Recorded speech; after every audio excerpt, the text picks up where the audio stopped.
বাটপার বাটপার, সত্যকে মিথ্যা জল্পনা কল্পনা সবকিছু নিয়ে যায়। না এটাকে চিনকালি বলে না বলে না বলে না। জীবনকে ভোগ করে সময় সে পার করে, এইভাবে তার পথ জানা।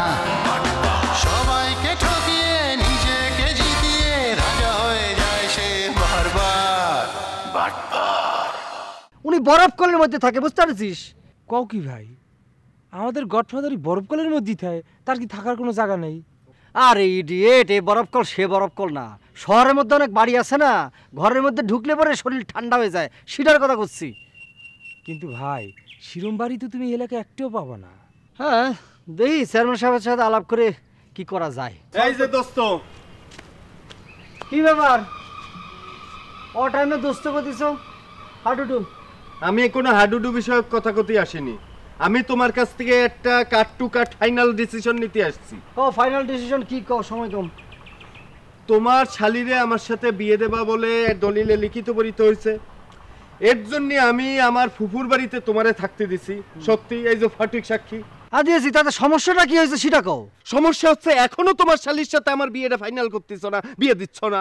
আশ্চর্য ব্যাপার, আমার শালীর সাথে তো তোমার বিয়ে একরকম হয়ে গেছে, আইনত তো সে তোমার স্ত্রী। হ্যাঁ, আমারে কানারে হাইকোর্ট দেখাচ্ছ না? আমি বোধহয় বিয়ে কি জিনিস জানি না। বিয়ে কিরকম হয়? বরযাত্রী যাবে, গায়ে হলুদ হবে, হুজুর আসবে, কলমা পড়াবে।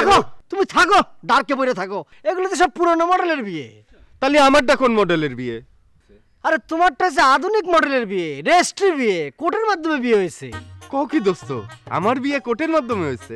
হ্যাঁ, তোমার বিশ্বাস না হলে ফটিক আছে, ফটিকের কাছে জিজ্ঞেস করো। তোমার তো আধুনিক বিয়ে হয়েছে কোর্টের মাধ্যমে। আরে আমি ফটিক নিজে সাক্ষী।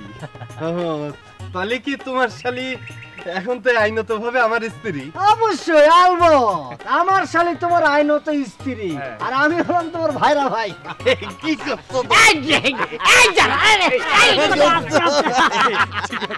আরে দোস্ত, আমার যে কি খুশি লাগতেছে।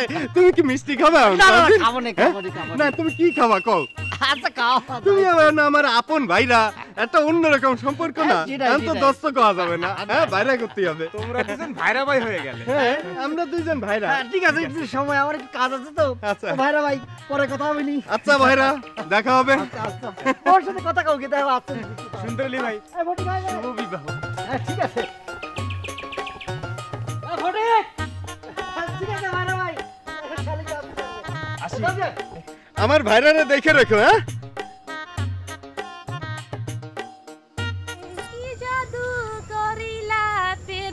শিখাইলা তাকতে ও বউ কোনে যাতিছো? হ্যাঁ ও কি ও ভাইজান আমহে বউ কারে কইলে? এই জায়গায় তো আর কোনো মানুষ নেই, তাহলে বুঝে নিতে হবে কারে বউ কইছি। ওমর খোদা, হিয়ার মানে আমহে মরে বউ কইছেন। আমহে মরে বউ কইলেন কে? মুই আমহের কিছু হই? কিছু হও বা না হও সেটা তো তোমার দুলো ভাই চিকুন আলীর কাছে জিজ্ঞেস করলেই সব বুঝতে পারবে। ও ভাইজান, আমহের কি মাথা তাত্তু সিরে পাগল টাগল হইয়ে গেলেন যে ওই পতাকাটা জারে তারা দেখিয়া বউ কইয়া ডাক দেন? আমার মাথাও খারাপ হয়নি, তারও ছেড়েনি। তোমার দুলো ভাই আমার বন্ধু চিকুন আলীরে জিজ্ঞেস করলেই সব ঘটনা বলে দেবে। দলিলে চুক্তিপত্রে সাইন হয়েছে, এখন থেকে তুমি আইনগতভাবে আমার স্ত্রী। কয়দিন পরেই কলমা পরে আমাকে বিয়ে হবে। দেখি, বাহ, আইন লাগতেছে তো। শোনো, এতদিন পরের বউ দেখেছি, এখন খালি পরাণ ভরে তোমারে দেখো, নিজের বউ দেখো। বাইরে কিন্তু বেশি ঘোরাফেরা করে না, মানুষজনের বদনজর লাগে যেতে পারে। এত সুন্দরী বউ। যাও বাড়ি যাও, বাড়ি যাও। এই বলদা বেটা মনে কি কইয়া গেল? হ্যাঁ, মোর বিয়ে মই জানি না। ও বুঝতে পারছি, এই দুলাভাই নিশ্চয়ই কোনো ঘটনা গড়াইছে। ঠিক আছে, হেয়া কোনো সমস্যাই না। মুই হইলাম বড়ি হইলা মাইয়া, মোর কাছে কোনো ঘটনা না।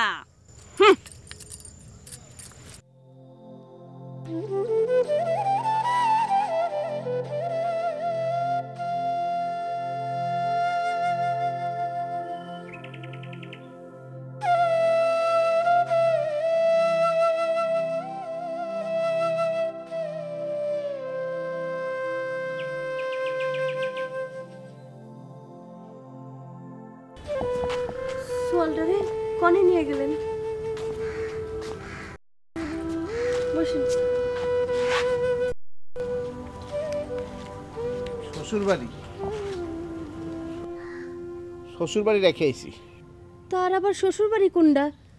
সে তো আমার হাসিরে বিয়ে করেনি। সোয়ালদারে কি বেশি মারধর করেছেন? আচ্ছা, শ্বশুর বাড়ি কি মারধরের জায়গা? ওটা হচ্ছে জামাই আদরের জায়গা। কি হয়েছে ঘটনাটা খুলে কোন দেহি? বলি কব ঘটনা তুমি জানো না? ওরা ভালো মানুষ সাইজে এসে আমার সাথে প্রতারণা করেছে, গ্রামের মধ্যে আমার এখানে ছোট করেছে, আমার মাইয়ার জীবনটারে নষ্ট করেছে। আর আমার জিজ্ঞেস করতেছে ঘটনা কি, খুইলে কবেন তো? আমি কই কি, ওরা যখন ফিরেই আইছে তখন যদি খবরদার উল্টাপাল্টা কথা কবা না। অগপক্ষ কথা কলি কিন্তু আমি তোমার কপালে খারাপই করে দিবানি। শোনো, এই সাওয়াল দুইটার যদি কোনো একটা আমার বাড়িতে আসে না, আমি বাড়িতে থাকি আর না থাকি ওরা জানে জীবন নিয়ে ফেরত যেতে না পারে। দারোগা ফারোগা তখন আমি দেখ পানানি। আমি হচ্ছে ম্যাট্রিক পাস হলে মা।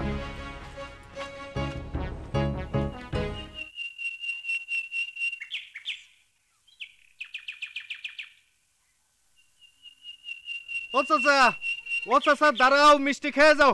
দাঁড়াও। কি ব্যাপার, কিসের মিষ্টি? আমার বিয়ের মিষ্টি। কাল রাত্রি স্বপ্ন দেখেছি চিকন আলীর শালির সাথে আমার শাদী মোবারক হচ্ছে। সুন্দরী ভাই, চিকন আলীর শালির সাথে তোমার কয়বার বিয়ে হবে? এটা তুমি কিরকম কথা করছো? বিয়ে কয়বার হবে? বিয়ে হয়েছে একবারই, কিন্তু গত রাত্রির ডেটটা আলাদা। গত রাত্রি বাসর যাইতেছে না।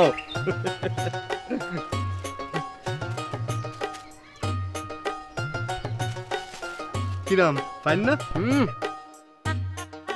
এর আগে না বিয়ের মিষ্টি খাওয়াইলি?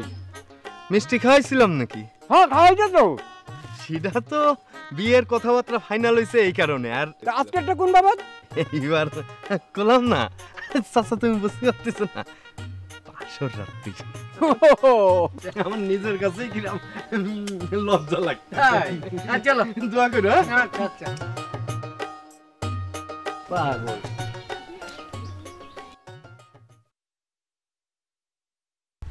আরে দুই বাটপারের এক বাটপার না? সুলমান ভাইয়ের মায়ের লোকে বিয়ে হয়েছে। সকালবেলা সুলমান ভাই টানতে টানতে থানায় নিয়ে গেছে। সারা পেলো কি হবে? সুর বাটপার মানুষ তো কেমতে লাইন জাট করে বেরিয়ে গেছে গা। চলো চলো। জি না, ওসি সাহেব আমাকে এমনি ছেড়ে দিয়েছেন। ও চল।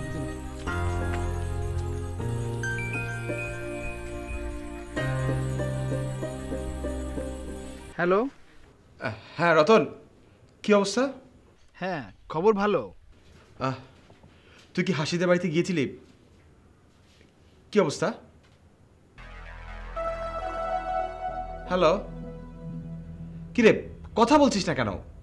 না এখনো যেতে পারিনি। কি আশ্চর্য, হাসি বাবা মাকে বিষয়টা বলতে হবে না? বিষয়টা যে এত সহজ নয় এটা তুই ভালো করে জানিস। পরিবেশটা যে অবস্থায় আছে এটা ঠিক করতে অনেকটা সময় লাগবে। আচ্ছা শোন, সময় হলে আমি তোকে সব জানাবো, ঠিক আছে? এখন রাখি। হ্যালো।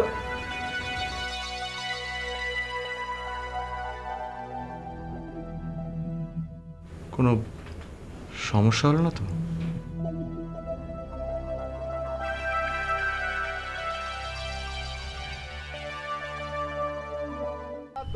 দোয়া কইরো আসমানি নতুন বউ নিয়ে বেড়াতে আসমানি কোনো ব্যাপার না। ভাই দাঁড়াও একটা মিষ্টি খেয়ে যাও। আমার শুভ বিবাহ উপলক্ষে মিষ্টি। কিডা তুমি সেই দুই বাটপারের এক বাটপার না? আজকে না সকালবেলা তোমাকে সুলেমান ভাই থানায় নিয়ে গেল, আবার সারা পাইছো কিভাবে? টাউট বাটপার জোচ্চর। সুন্দর আলী ভাই আবার গায়াত দিয়ে সুন্দর আলী ভাই করছে।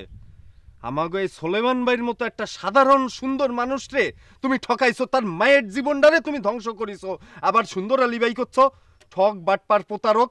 তোমারে যদি সেই দিন প্রথম দিন যেদিন শুনলাম ওদিন পাতাম, এই ফেস কাটিং একদম বসকায় দিতাম। দেখেন আমি স্বীকার করছি যে আমরা অপরাধী, কিন্তু আমাদেরও তো কোনো কথা থাকতে পারে। টাউট বাটপারের আবার কিসের কথা? আর থানার ওসি সাহেব তোমারে ছাড়লো কিভাবে? বুঝেছি মামু খালার খুব জোর তোমার না। শোনো, থানার ওসি সাহেব তোমারে ছাড়িয়ে দিতে পারে, কিন্তু এলাকার জনগণ কিন্তু তোমারে ছাড়বে না, বুঝছো? সামনে যাও, তোমার শেষা দেবে না। যাও যাও ওইদিকে। ভাই আপনার কথা বলার স্টাইলটা কিন্তু খুবই সুন্দর। এ ভাইডি এ কি কয়ে গেলা আমার কি সুন্দর? আপনি তো আমার কোনো কথাই শুনতে চাচ্ছেন না, তো বলবো কি করে? আরে বাবা, কথা শুনি বা না শুনি সেটা তো আমার ব্যাপার, আমার কি সুন্দর সেটা কও। না, বলছিলাম যে আপনি দেখতে যেমন সুন্দর, আপনার কথা বলার স্টাইলটাও কিন্তু সুন্দর। সুন্দর হবে না? খালি খালি আমার বাপ মা আমার নাম সুন্দর আলী রাইছে। যখন যাত্রা পালায় আমি পাটগাতে উঠি তখন মায়েরা সব হা করে দাঁড়ায় তাই আমার দিকে। হ্যাঁ, তুমি একদিন দেখতে যাও, টের পাবা। আপনার এত প্রতিভা, অথচ আপনি গ্রামেই পড়ে আছেন। গ্রামে পড়ে থাকবো কেন? তোমারে যেদিন প্রথম পরিচয় হয়েছে সেদিন কইছি না মাঝে মধ্যে আমি পাটগাতে বাইরে যাই? হ্যাঁ, তা তো বলেছিলেন, কিন্তু আপনার তো এতদিনে সিনেমায় অভিনয় করার কথা। কি করছ? সিনেমা? অবশ্যই। আমার বন্ধু জামশেদ চৌধুরী, সে সিনেমার নাম করা পরিচালক। আচ্ছা, আমি অবশ্য তার ছবিতে অভিনয় করেছি। সে যদি আপনাকে একবার দেখতো তাহলে আপনাকে এক চান্সে নায়ক বানিয়ে দিত। আচ্ছা, চলি। শোনো, আপনি তোমার কোনো কথাই শুনতে চাইলেন না, তাহলে আবার ডাকছেন কেন? আরে বাবা, রাগের মাথায় মানুষ কত কি করে থাকে, এর জন্য কিছু মনে করে থাকলে হয় নাকি? আচ্ছা শুনেন সুন্দরী ভাই, আমি না অনেক ব্যস্ত। ওই যে আমি আপাতত একটা বাসায় উঠেছি, তো ওখানে তো আসলে পার্মানেন্ট থাকা যাবে না, যে কারণে আমাকে বাসা খুঁজতে হবে। কোথায় থাকা? এটা তুমি কি করছো? এটা তো রীতিমতো অপমান করতেছো। আমার নিজের বাড়ি থাকতে তুমি অন্য জায়গায় থাকবা মানে? শোনো, আজকে তুমি আমার সাথেই থাকবা, কোনো কথা আমি শুনতেছি না। কি বলছেন আপনি এসব? হ্যাঁ, তার আগে তুমি একটা মিষ্টি খাও, আমার শুভ বিবাহ। দোয়া করবা আমাগো জীবন যেন মধুময় হয়, ঠিক আছে? আচ্ছা আচ্ছা, চলো আমার সাথে, এমনই চলো আমার বাড়ি চলো। আচ্ছা ঠিক আছে, ব্যাগটা তো আনতে যেতে হবে। আরে ব্যাগ পরে আনবানি, আগে আমার সাথে তুমি চলো। আপনি তো অনেক মজার গল্প জানেন। আরে শুধু গল্প, আরে নানা রকমের মুখোশ আছে না, ছোটবেলায় সেই মুখোশ দিয়ে আমাদেরকে ভয় দেখাতো। একবার বাঘের মুখোশ পরে ওকে ভয় দেখিয়েছিলাম, এরপর থেকে ওর যে কি জ্বর। আরে শুধু জ্বর না, এরপর থেকে প্রায় প্রতি রাতে আমি ভয়ে চিৎকার করে কাটতাম, জানো? আর এই কথা অবশ্য কেউ বলিনি। এই কথা তুমি কাউকে বলনি, কিন্তু এই ভয়ে তো আমি তোমাদের বাড়ি যাওয়াই ছেড়ে দিয়েছিলাম। আমার তো আর ভাই ছিল না, তো আমরা দুই খালাতো বোন মিলে অনেক মজা করতাম। আমার মা না ভীষণ হাবাগোবা একজন মানুষ, যা বলতাম তাই বিশ্বাস করতেন, আর আমরা দুবার মারামারিও করতাম। আচ্ছা যাই হোক, জেডিটির সাথে কোনো যোগাযোগ হয়েছে? লন্ডনে পৌঁছে ফোন দিয়েছিল, ব্যাস।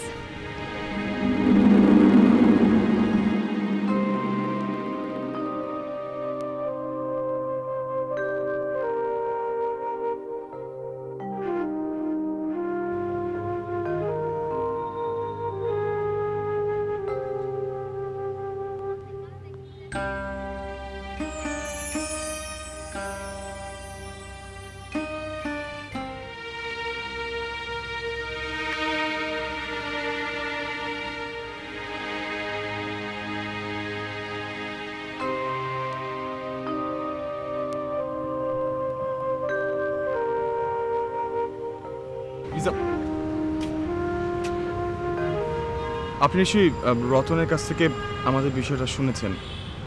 দেখেন, আমি হাসিকে অনেক বোঝানোর চেষ্টা করেছি, বাট ওই বিষয়ে কোনো কথাই বলতে চায় না। আচ্ছা, আপনি কি ওর সেল নাম্বারটা অ্যাটলিস্ট আমাকে দিতে পারবেন? মানে আমি ওর সাথে একটু কোনোভাবে আসলে আমি সরি।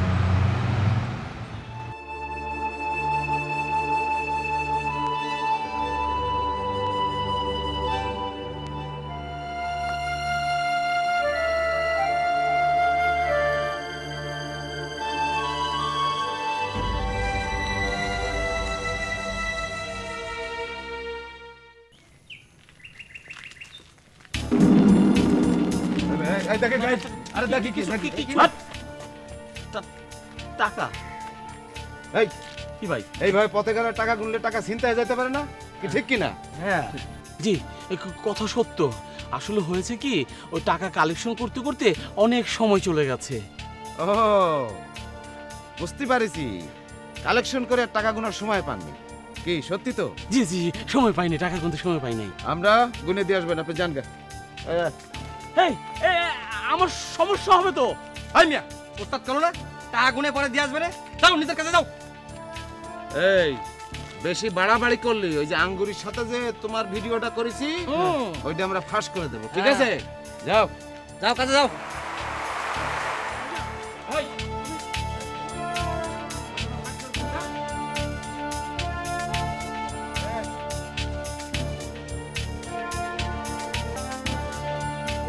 কেমন গ্রামের মানুষ তো এই কাদা বৃষ্টির মধ্যেই থাকতে হয়, কাঁচা ঘর।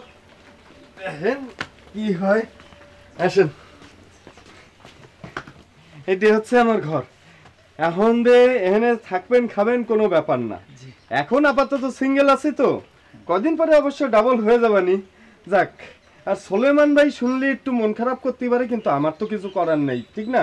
কারণ সিনেমায় অভিনয় করার ইচ্ছা আমার অনেক দিনের। আপনার বন্ধু যেহেতু সিনেমার পরিচালক, আপনারে তো একটু খাতির যত্ন করতেই হবে। আচ্ছা ভাইজান, এই আমার চেহারাটা দেখতে কার মতো কন্দি? ও আচ্ছা আচ্ছা, আপনি কার মতো দেখতে না? আচ্ছা একটু একটু বাই করুন তো। আপনার বাম দিকটা কিন্তু সালমান খানের মতো, আর একটু ডানে যাবেন। অবশ্য আপনার চেহারাটা মেয়েদের মতো, খুব রোমান্টিক আর কি। আচ্ছা, দেখতে কার মতো কন্দিন? মৌসুমীর মতো। ঠিক করছেন তো? আমি আপনাকে মিথ্যা বলতে পারি? বলুন, আপনি আমাকে থাকার জায়গা দিয়েছেন, আমাকে বিশ্বাস করুন। আমার ফ্রেন্ড যদি আপনাকে একবার দেখে তাহলে এক চান্সে নায়ক বানিয়ে দেন। কি কোন? আমি আজকে আপনারে মুরগি জবাই করে খাওয়াবো। আচ্ছা ভাইজান, এই মানে আমারে আপনি কবে নিয়ে যাবেন অ্যাক্টিং করতে? এর জন্য তো একটু সময় লাগবে ভাই, কারণ আপনারা তো মঞ্চে কাজ করেন, তাই না? কিন্তু আপনাদের তো ফিল্মে কাজ করতে গেলে একটু সময় লাগবে, ট্রেনিং নিতে হবে। অবশ্য চিন্তার কোনো কারণ নেই, ট্রেনিংটা আমি আপনাকে দেবো। আর তাছাড়া আমি অন্য ঝামেলায় একটু আছি, এই এলাকা থেকে আমাকে ফিল্মের জন্য আরও কিছু ছেলে মেয়ে কালেকশন করতে হবে। কোনো সমস্যা নেই, আপনি আমার এইখানে বসে থাকবেন, খাবেন, এইখানে বসে আপনি সমস্ত কাজকর্ম করবেন। কোনো সমস্যা হলে খালি আমার নাম করবেন, দেখবেন সব ঠান্ডা হয়ে গেছে। ঠিক আছে ভাইজান, আপনি ভিতরে গিয়ে আরাম করেন, আমি আপনার খাবারের ব্যবস্থা করতেছি। আসেন।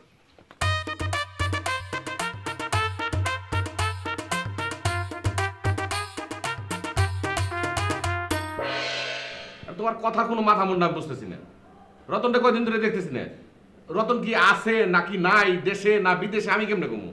কি আশ্চর্য, আমার দিকে তাকিয়ে কথা বলছো কেন? যেন সব দোষ আমার। কি আজব রে ভাই। আচ্ছা, তোমার মনে তো ছোট কেন? কারোর দিকে তাকিয়ে কথা বলে তারে কয় নাকি?